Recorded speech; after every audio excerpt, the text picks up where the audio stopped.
নমস্কার বন্ধুরা, আমি ডি কিচেন থেকে দেবজিৎ। আর আমার আজকের রেসিপি হলো একবারে অসাধারণ স্বাদের একবারে রেস্টুরেন্ট স্টাইল পালং পনির। এটা কিন্তু খেতে অসাধারণ হয়। আপনাদের যদি ভিডিওটি ভালো লেগে থাকে তাহলে চ্যানেলটিকে একটি সাবস্ক্রাইব ও ভিডিওটিকে একটি লাইক অবশ্যই করবেন। পনির বানানোর জন্য আমি সবার আগে পালং শাকগুলোকে ভাপিয়ে নেব। তার জন্য গ্যাসে কড়া বসিয়ে নিয়েছি গরম জল। আমি এখানে 300 গ্রাম পালং শাক নিয়েছি। আমি কিন্তু এখানে একেবারে গরম জল ইউজ করেছি। এবার আমি পালং শাকগুলোকে 2 থেকে 3 মিনিট ধরে ভালোভাবে ভাপিয়ে নেব। কিন্তু ভাপানো হয়ে গিয়েছে, এবার আমি পালং শাকগুলোকে নামিয়ে নেব।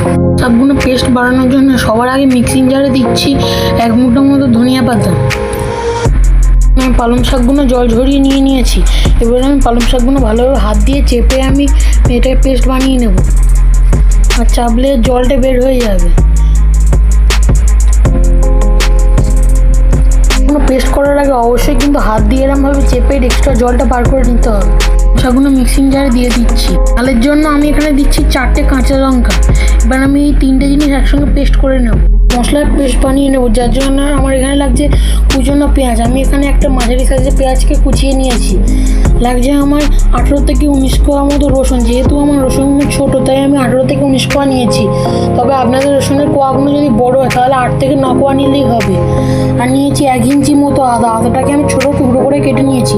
এই 3টে জিনিস আমি একসঙ্গে একটা পেস্ট বানিয়ে নেব। আমি পনিরগুলো ভেজে নেওয়ার জন্য গ্যাসে একটা কড়া বসিয়ে নিয়েছি। এতে দিচ্ছি সামান্য পরিমাণে সাদা তেল। আমি এখানে 300 গ্রাম পনির নিয়েছি। আর পনিরগুলোকে কিন্তু আমি এরকম কিউব করে কেটে রেখেছি। এবার আমি পনিরগুলোকে ভেজে নিচ্ছি। গরম হয়ে গিয়ে কেটে রাখা পনিরগুলো আমি এখানে দিয়ে দিচ্ছি এক এক করে।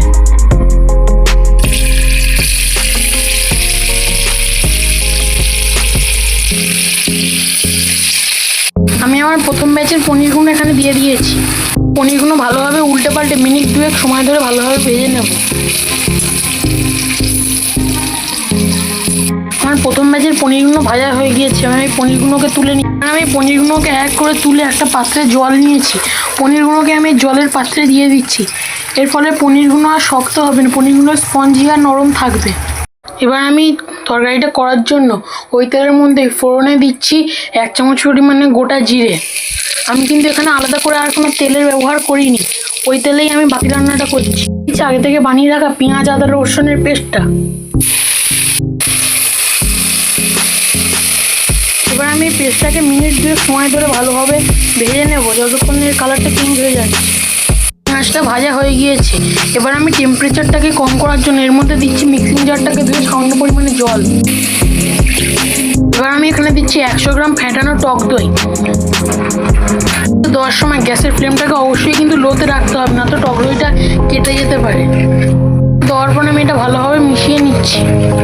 এখানে দিচ্ছি 1 চামচ ধনে গুঁড়ো, 1 চামচ জিরে গুঁড়ো, দিচ্ছি 1/4 টিস্পুন মতো হলুদ গুঁড়ো, দিচ্ছি স্বাদ মতো লবণ। আর হলুদ গুঁড়োটা কিন্তু পুরোপুরি অপশনাল, আপনারা কিন্তু না চাইলে নাও দিতে পারেন। দিচ্ছি চিনি। এই রান্নাটা কিন্তু একটু মিষ্টি মিষ্টিই খেতে ভালো লাগে, তাই চিনিটা কিন্তু অবশ্যই দিতে হবে। তারপর আমি মশলাটা থেকে আর মিনিট 2 সময় ধরে কষিয়ে নিচ্ছি। দিচ্ছি আগে থেকে বানিয়ে রাখা পালং শাকের পেস্টটা। তারপর আমি এটা ভালোভাবে মিশিয়ে নিচ্ছি।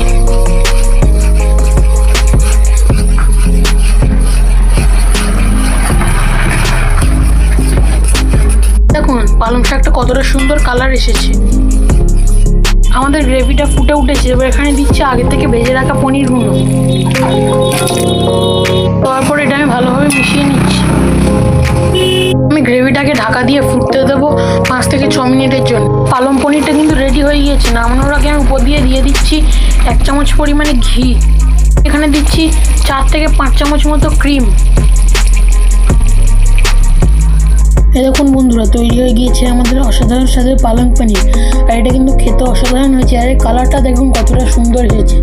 আপনাদের যদি ভিডিওটি ভালো লাগে তাহলে চ্যানেলটিকে একটি সাবস্ক্রাইব ও ভিডিওটিকে একটি লাইক অবশ্যই করবেন।